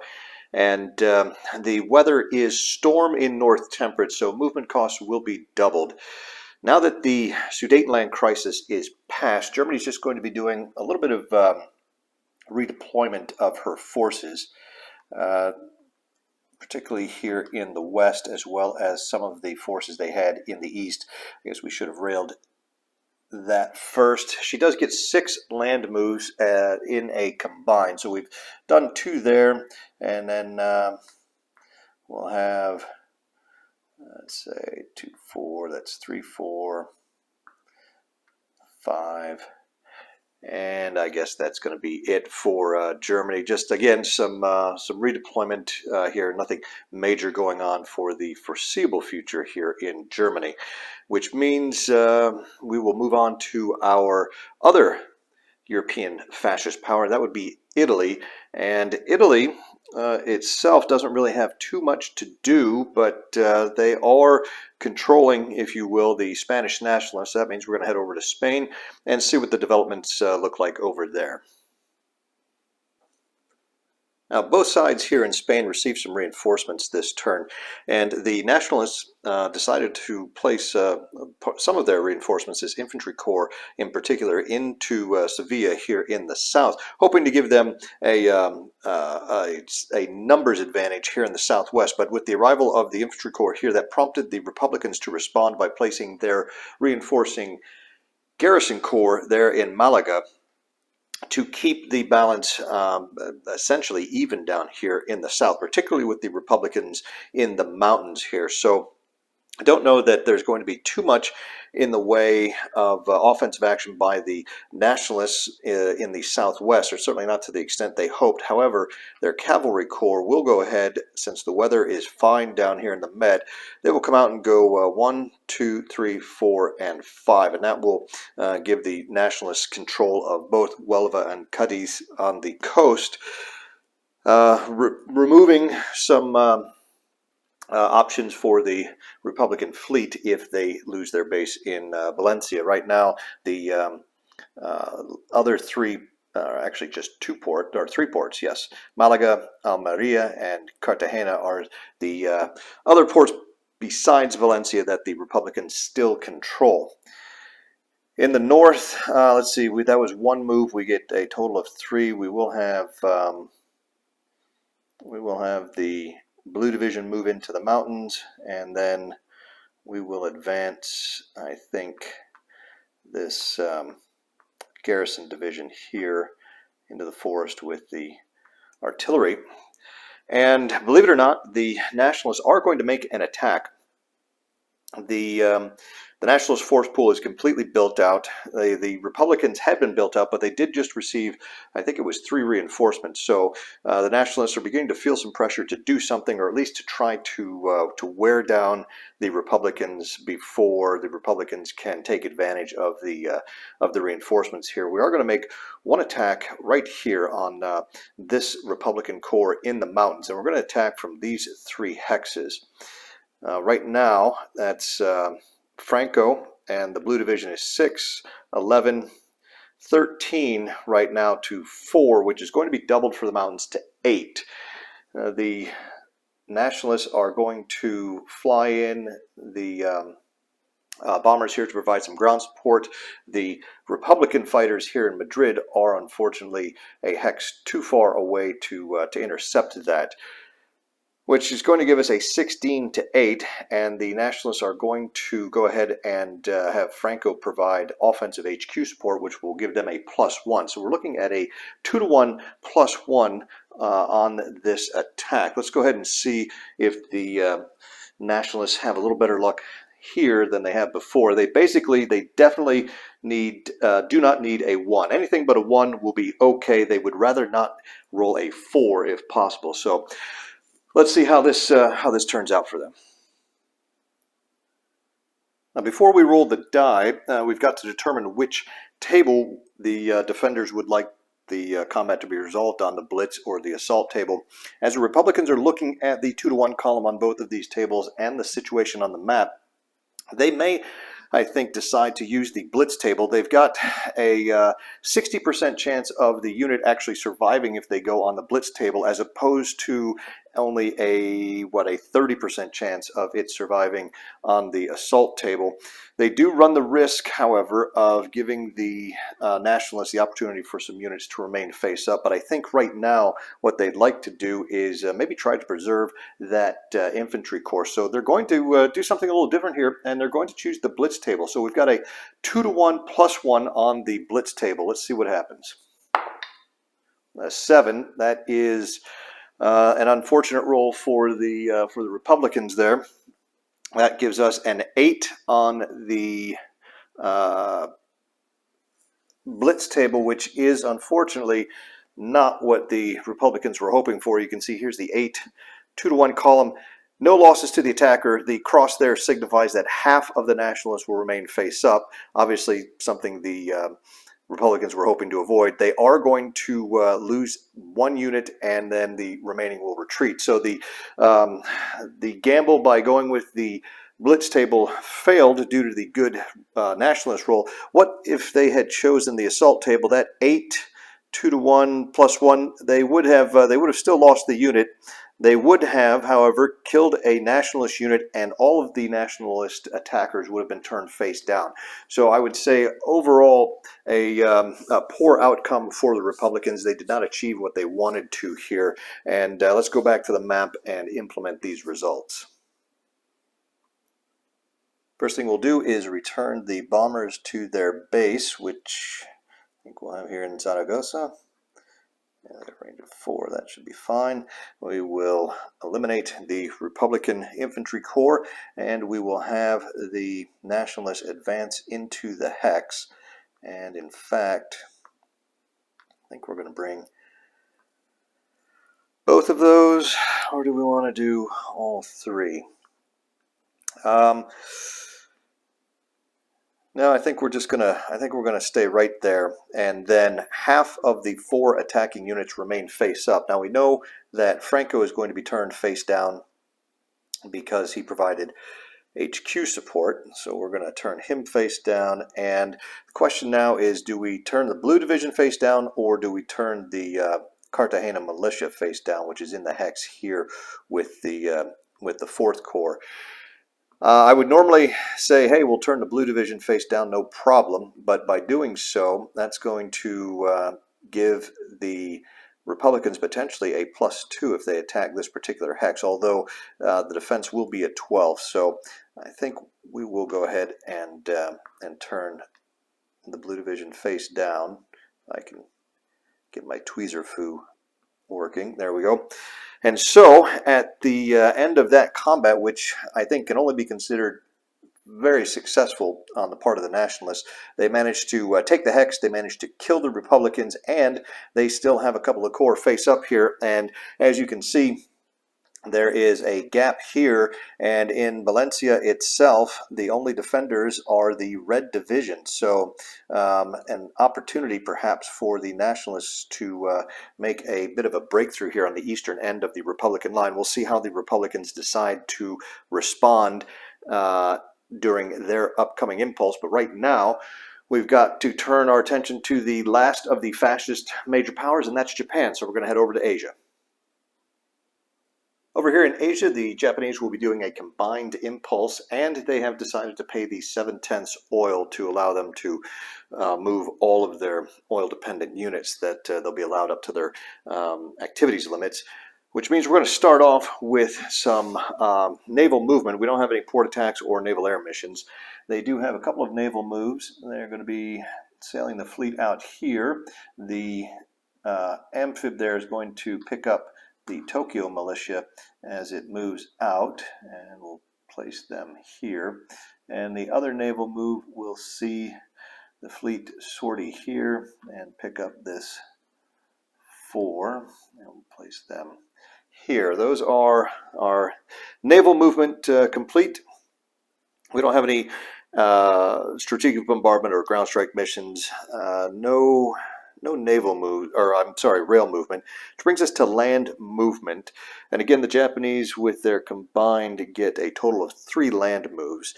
And they're going to use 1 down here. Now, it's storm in North Temperate, but it is fine in North Monsoon, which will allow the SNLF Marines to move into the forest there. That's 1 land move, and I think that's going to do it for the land moves this impulse, which means air transport. No, we do have debark. We have 2 units at sea we're going to debark, and the first of those will be the garrison here, which they'll put into Port Arthur. That's going to exceed the movement allowance, so he'll go in face down. And then the amphibs are going to land the Tokyo militia here. Again, unfortunately, because of the stormy weather, that's going to go in. Well, do we want to wait then? Maybe the weather gets better. It is January, February, so we'll just go ahead and bring them ashore. I don't think the chances of the weather being very good in North Temperate this turn, I don't think the chances of the weather being good in North Temperate this turn are very good themselves. So we'll just go ahead and get them ashore, and we don't have to worry about the turn ending with them still at sea. No invasions or paradrops, so that brings us to land combat, and the Japanese are going to make 1 attack, and they're going to attack the cavalry here in the mountains with these 2 hexes. The numbers right now, they've got 10 and 10, so that's going to be a total of 20. Attacking 2, which is doubled for the mountains, to 4. So they have a 5-to-1 here in the mountains. Question now for the Chinese is, Do we go with the assault table or the blitz table? And looking at the assault table, 5-1, the cavalry will die. We know that for sure. And in fact, the Japanese will have a 60% chance of keeping at least half of their units face up on the 5-1 columns. They've got a 40% chance of everybody staying face up. Now, if we look at the blitz table, the Japanese, if they roll a 3 or better, they're going to get some of their units to remain face up. Both charts, there's only a 20% chance of killing a Japanese unit, but what are the survival chances for that cavalry corps if the Chinese choose the blitz table? It's actually 1, 2, 3, okay, so not great. There's only about a 40% chance of survival versus a 0% chance.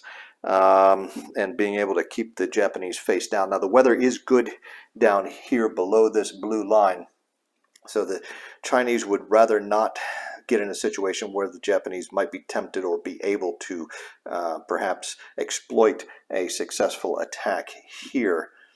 And then the question too is if the, see, even with the blitz table, there's still just too many. A 6 or better will kill the unit, as well as a 3 or a 1. So I think the Chinese are going to go ahead and select the tough call here. Do we? You know what? They'll take a chance like the Republicans did. We'll see if this pans out, but I think they're going to go ahead and make the Japanese roll on the blitz table, hoping that the cavalry corps will survive, or at least be suffer a breakthrough result, which will allow them to return next turn as a reinforcement. So let's go ahead and roll the die and see what happens. All right, we're looking at a 5-1 on the blitz table, and the Japanese have not rolled particularly well in many of their attacks here lately. They got off to a good start in the war initially, but have cooled off since then. So here we go. And their poor rolling has continued here with a 3, although it is not what the Chinese were hoping for at all, as we can see here. And on the 5-1 on the blitz, a 3 as we come across here. It's going to be no loss to the Japanese. The cross again means half remain face up. The Chinese will suffer 1 loss, so the cavalry corps will die.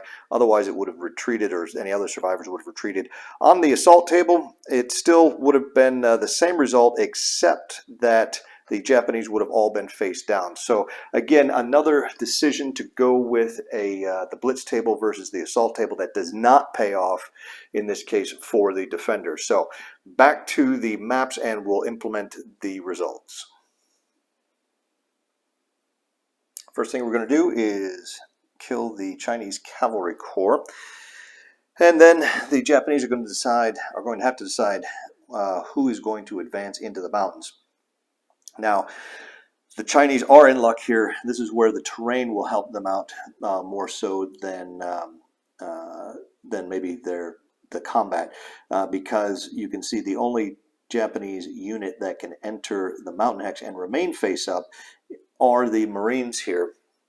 And the question is, do they want to actually go ahead and do that? You know what? I think maybe they will. The Marines will occupy here. Now, do we want anyone else to join them in the hex? Yeah, sure, why not? Let's go ahead and move the white print militia. We'll advance them into the hex. That's going to turn them face down for exceeding their movement point cost. Now, we had 4 attackers, 2 of which will remain face up. We're going to have the Marines remain face up, and I think we'll have...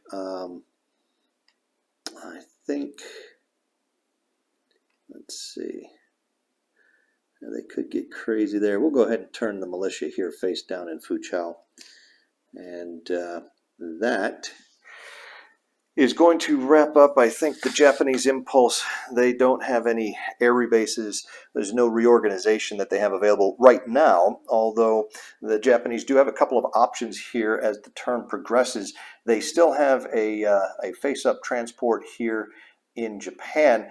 That transport could potentially move out into the China Sea and then reorganize the militia here, get him face up, or they do have another weak militia there, and they have a garrison corps there. So the transport could move out, pick up some reinforcements, and drop the reinforcements into Fuchao to bolster the strength in the hex, if they think that's going to be necessary. But for now, that's going to wrap up the fascist first impulse. The impulse marker is going to move 2 boxes up the track, and we are over to the Democrats. We're going to keep it right here in Asia for the start of the Democrats' first impulse and do the Chinese impulse. They are selecting a land impulse. Now, that first impulse was a very good one for the fascists, probably the best they've had in quite some time.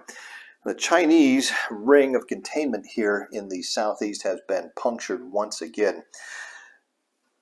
The problem the Chinese are facing is they simply don't have that many units on the board, and those that are not very good. And while the Chinese units never get very good, they do have a number of units in the force pool right now that that they desperately need on map. You can see with the Japanese pushing down from the north and having landed here in the southeast, there's a kind of a corridor of eastern China here that the Chinese are trying to hold on to. They could shorten their lines substantially by basically withdrawing here behind the Yangtze and into the mountains and putting Changsha on the front lines, really just 2 hexes to fill in here, and they've got a large number of troops committed here to the east. Now, one reason for that, one main reason, you see there's a resource there, but they do have 2 factories here in Shanghai that they're trying to hold on to. The question is, are they going to be able to hold on to them? Obviously, now they have Changsha threatened, and if you look at the recent Japanese advances, the 2 factories in Shanghai, I believe the only resource they're able to use is the one here, so they're not even using Shanghai to its full productive capacity. Would the Chinese be better served in making a strategic withdrawal from the east here and trying to form a shorter, denser, more coherent line a little bit to the further to the east, sacrificing, like I said, Shanghai and that resource?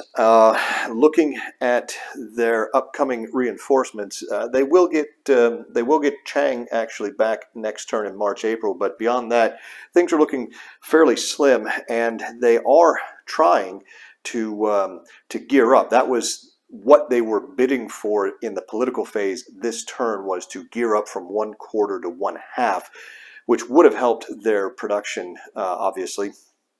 But since they weren't able to do that gear up, it means they're going to have to attempt again next turn to get the gear up done, and the gear up is very expensive for the Chinese, and it's going to cause some disruption in their production. But can they afford to not be producing units 2 or 3 or 4 turns in a row with the Japanese slowly just sort of chipping away at what they have on map? So the Chinese are in a bit of a tough situation right here, and I think because of that, they are going to go ahead and begin a withdrawal, if you will, to a more defensible line, which means they're going to have to give up Shanghai here. The question is, are they going to give it up with or without a fight? Now, fortunately for them, the warlords here can only move a maximum of 1 hex away, so they'll probably just leave them there, which means the Japanese are going to have to get they are going to have to fight to take Shanghai. In the north here, you know, they are a little bit hampered by the poor movement of the garrison, but we can pull him back into Sinan here. And we do have bad weather in the north, which means the Japanese pursuit is going to be largely non-existent this turn.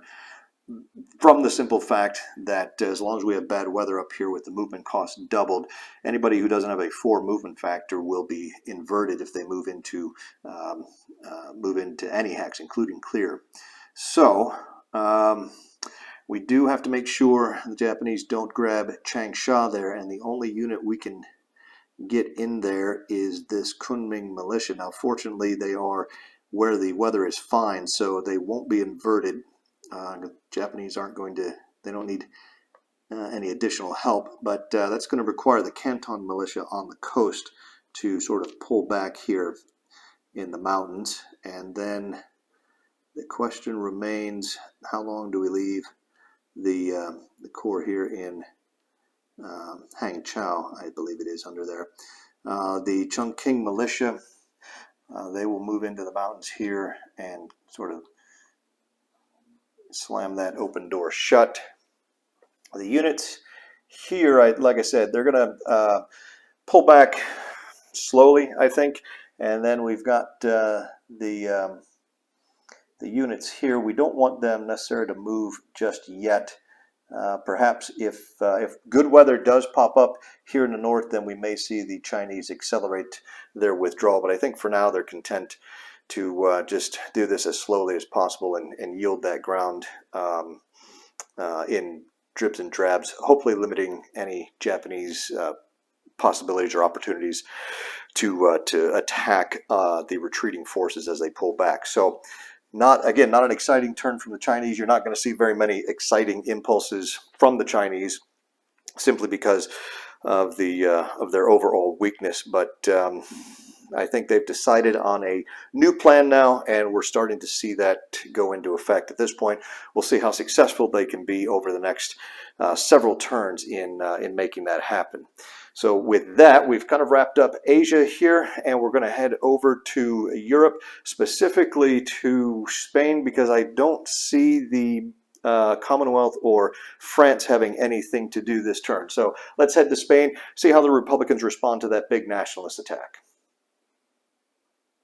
Well, here in Spain, the Republican reaction to the big nationalist attack is one of dismay. The naval base here at Valencia is under a major threat right now. The only defenders in the hex are the Red Division with a single 1 defense strength, and there are 2 nationalist corps sitting adjacent to it that can and most likely will try to attack and capture the city next impulse unless the Republicans can do something about it. Unfortunately, the only thing they can do is to use their 1 rail move and send the garrison corps here from Madrid down and into the city. Now that's going to secure Valencia. It's going to make Valencia extremely difficult to take, but as you can see, it has left Madrid completely empty. And the nationalists do have a land unit that's really within striking distance of the capital, so they're also going to have to make some adjustments along their line here. They still have a gap here in the mountains, so what I think they're going to have to do is they will slide the Soviet Volunteer Corps down and then bring their cavalry corps, was 1, 2, 3, 4. That's going to reestablish the line there, but they still have a vulnerability here in Madrid. I'm wondering if they can take this infantry corps and pull it back to here. That will at least prevent the militia here from moving this way. They'll have to stop if they enter here, but still not ideal. Matter of fact, just to make sure they haven't missed something, they will go ahead and place at least the garrison division, have them withdraw into Madrid, so there's something sitting in Madrid forcing the nationalists to attack if they decide to make some sort of aggressive move on the capital. And that is going to probably, they would very much like to attack Franco here in the mountains, but the river here is going to have any attack from this hex. Even if they did reposition the infantry corps here, they're looking at an 8 plus 2 from Azania after he's being halved is only a 10. There's a defensive 12, potentially 14. It's really just not very good odds, even with the +2 there for the inverted units. So the Republicans have managed to scramble. Let's see, did we railed one? We moved, oh, you know what? That's going to be one too many land moves. So the question is, do we slide this guy in and leave him here? I think not. I think we're going to have to bring the corps here, because even if we left the infantry corps here and moved the division in, I suppose we could move. See, that would weaken Azania's hex, although the Nationalists aren't going to be able to mount much of an attack on him this impulse. Yeah, why don't we go ahead and do that? We're just going to slide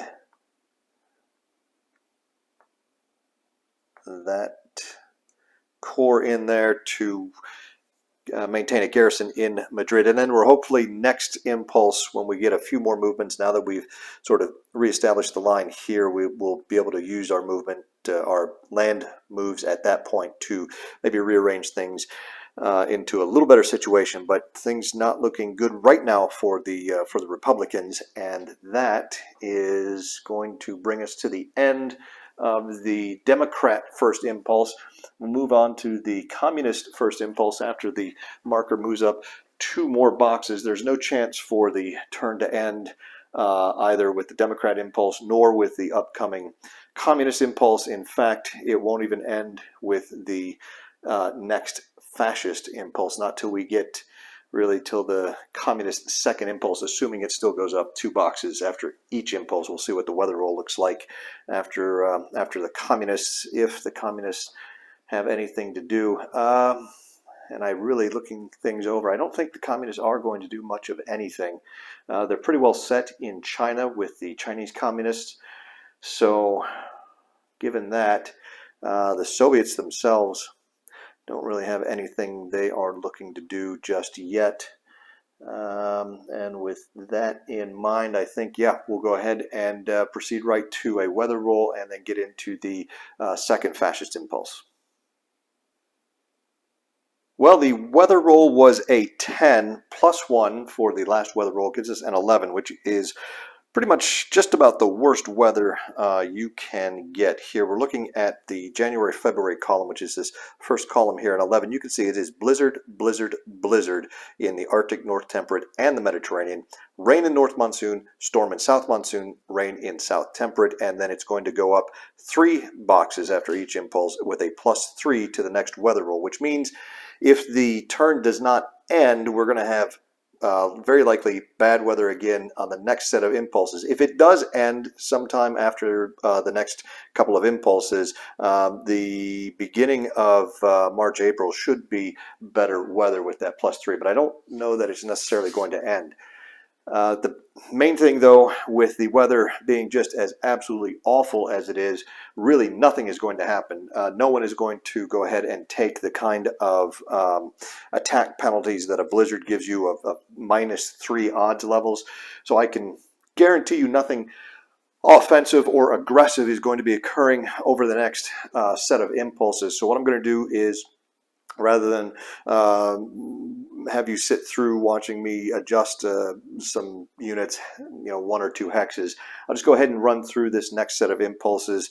If the turn ends, we'll pick up there. If it continues and we have better weather in the next set of impulses, something interesting is going to happen. We'll go ahead and pick up at that point. So let me get working here in the blizzard. We'll see what happens, and we'll pick up shortly. Well, the weather did very slowly improve over the rest of the turn, and in fact, the turn lasted another 9 impulses. It was one of those turns that just refused to end, as no one could make the end of turn die roll, and none of the ideologies were interested in passing to improve the chances of that, because they were all hoping to either have the initiative modifier die roll adjusted by one of the other ideologies ending the turn, or preserve what they had in the case of the communists. So the turn just kept going on and on. Unfortunately, Everyone expected it to be a very short turn given how bad the weather was early on, and they moved their units. They took advantage of the opportunity to do so before the turn would end on them. But the weather was still not conducive to moving, and so all of their units ended up getting turned face down, or at least the units that they were wanting to move and conduct operations with.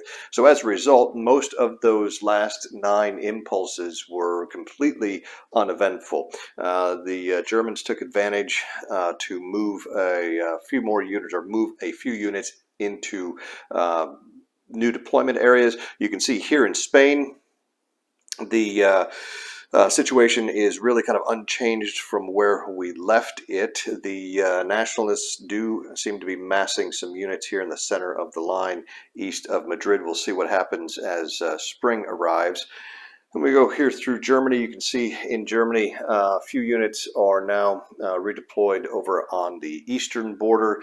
And then in China, where we left off, the Chinese did decide to go ahead and begin the evacuation of the eastern portion of the country here. However, with the weather as bad as it was, you can see they didn't get very far. Now, they did withdraw from Hangzhou here, and you can see the Japanese have not advanced into the hex and taken the city.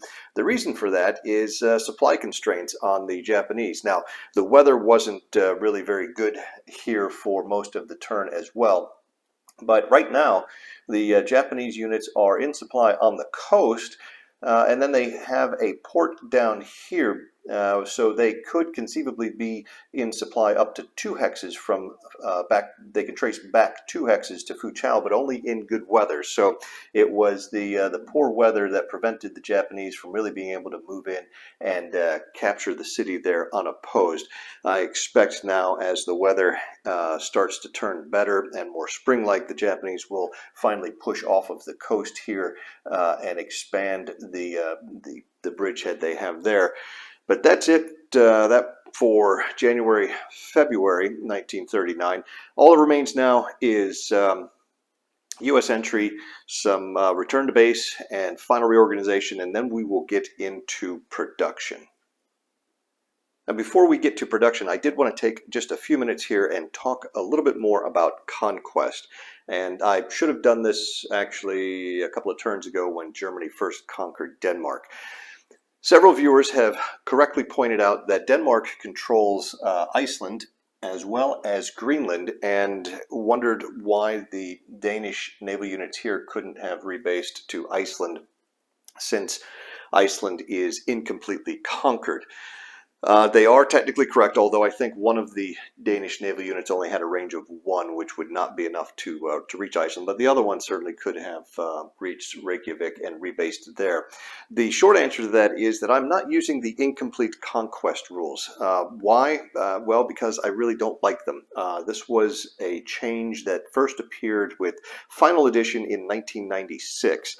And it's one of a number of unfortunate ideas that first appeared with Final Edition.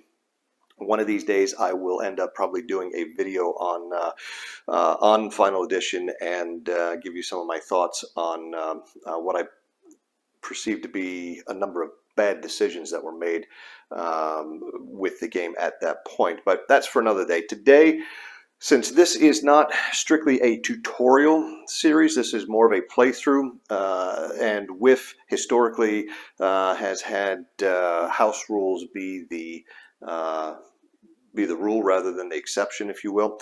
I will be using some house rules, as I mentioned previously in the series, throughout the series. I'll try to introduce those house rules and explain those to you when the situation arises, rather than a couple of turns after the fact, as in this case.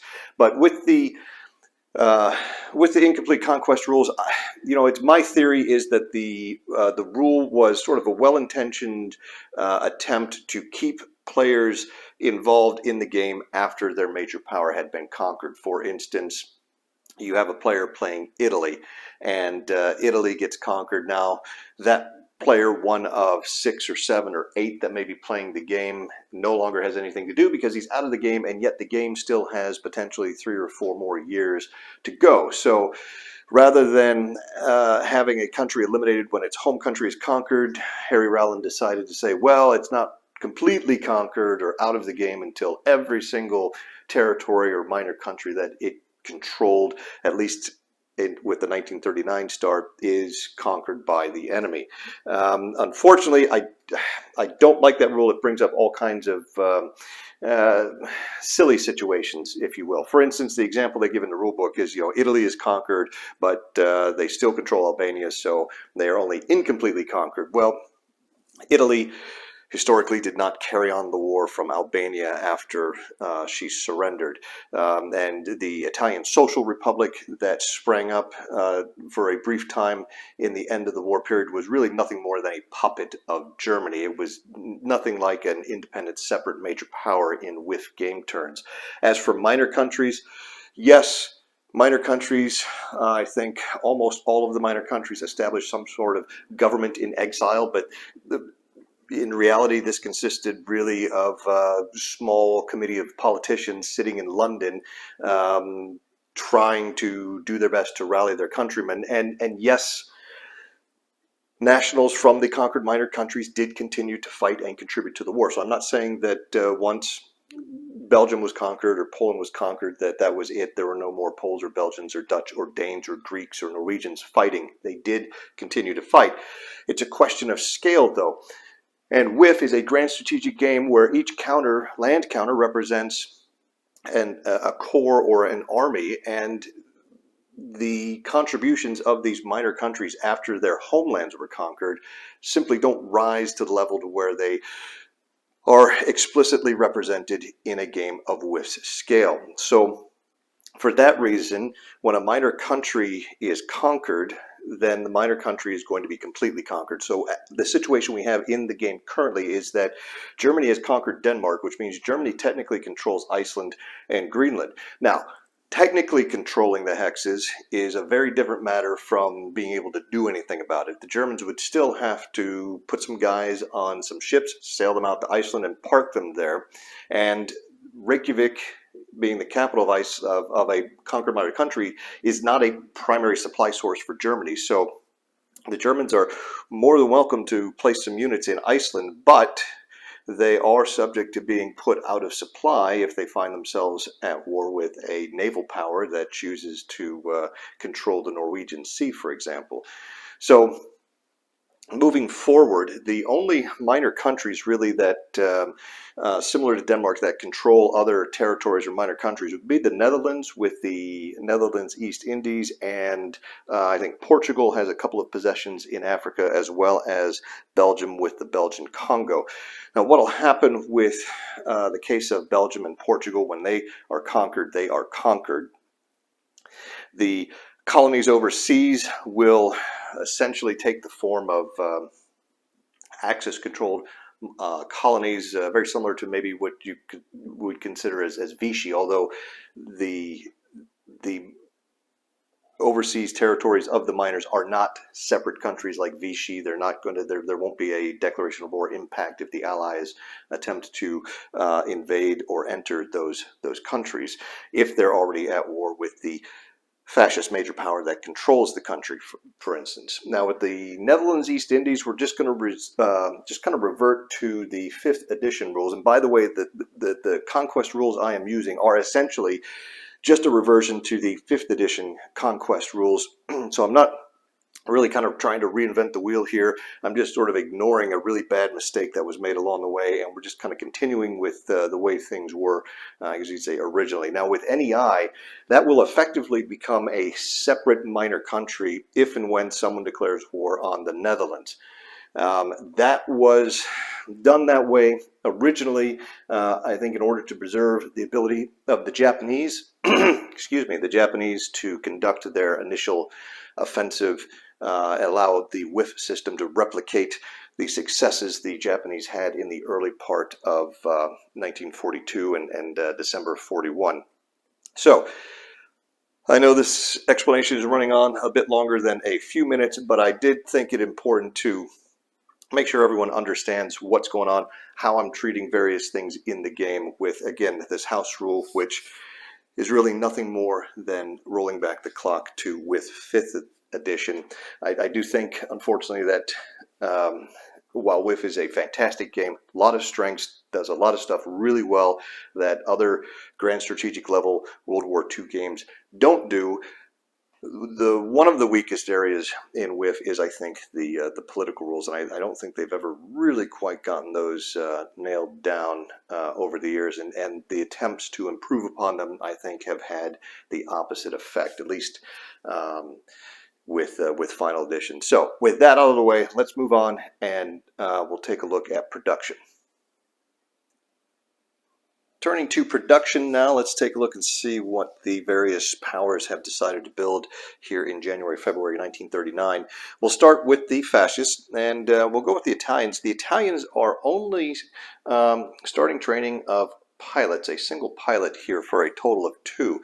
Now the Italians, and just building just spending those 2 build points on that one pilot has left them at -6 in the bank right now. So the Italians really took one for the team in the political phase this turn, and they are expecting some quid pro quo from Germany here moving forward. So we'll see if this relationship starts to get a little closer, if the two of them begin to cooperate a little more. But Germany really asked a big favor of the Italians to go ahead and ensure that France could not interfere with the Sudetenland claim. So the Italians not terribly happy about it, but again, they went ahead and took one for the team. But that then is impacting their ability to increase their own military power on the board. Keep in mind too, the Italians are looking to gear up as well, so they would have much rather, I think, have gone into this kind of a deficit in return for gearing up their production to climb out of the hole that much quicker. But now they're looking at having to do an expensive gear up, already being in the hole considerably. So the Italians are limiting their military production for the time being. Moving on to Germany. Germany is going to also train a pilot, and they are going to begin construction of an infantry headquarters. That's going to cost them a grand total of 7.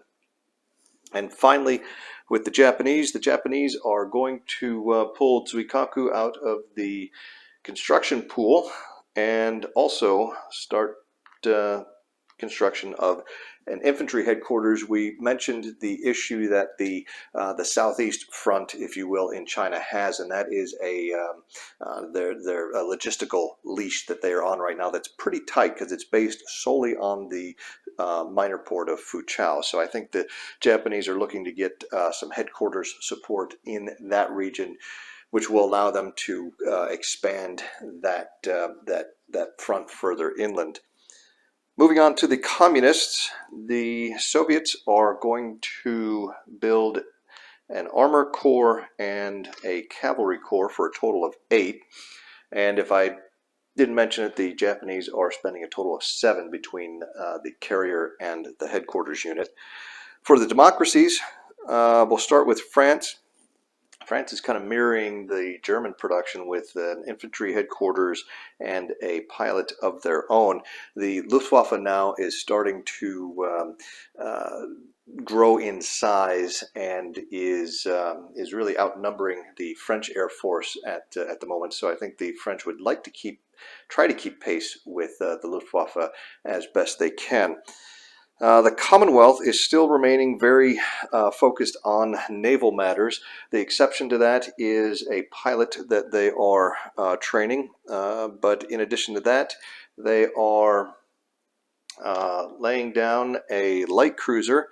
They're also pulling Liverpool out of the construction pool, beginning the second cycle of that heavy cruiser, and to make sure they have the sea lift capacity to move their ground and air forces around the globe, they are going to pull a transport out of the construction pool as well. And then finally they are building another convoy point. All of that's going to cost the Commonwealth a grand total of 9. Moving on to the United States. The United States is going to lay down an aircraft carrier, or yet another aircraft carrier. They're also going to pull USS Savannah out of the construction pool, begin the second cycle on her, and that's a grand total of 3 build points for the U.S. Now for the Spanish, the nationalists don't have any units in the force pool, so they've got nothing to build. The Republicans, on the other hand, have about 4 units of various types in the force pool. They, however, have seen their production cut back with the nationalist gains in the Southwest, and so they only have 5 build points with which to work.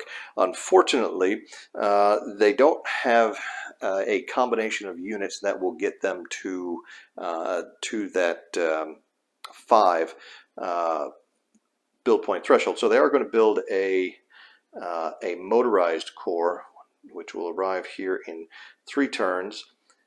For 4 build points. And if they can get any kind of help from their supposed backers in the democracies, or even the Soviet Union, if they could get just another build point or 2, that would allow them to almost double the amount of units that they're producing each turn. So we'll see if any of the democracies answer their cries for help, because the situation is, it's not desperate yet for the Republicans, but it is getting pretty tense as the nationalists have been making some gains here in the last couple of turns.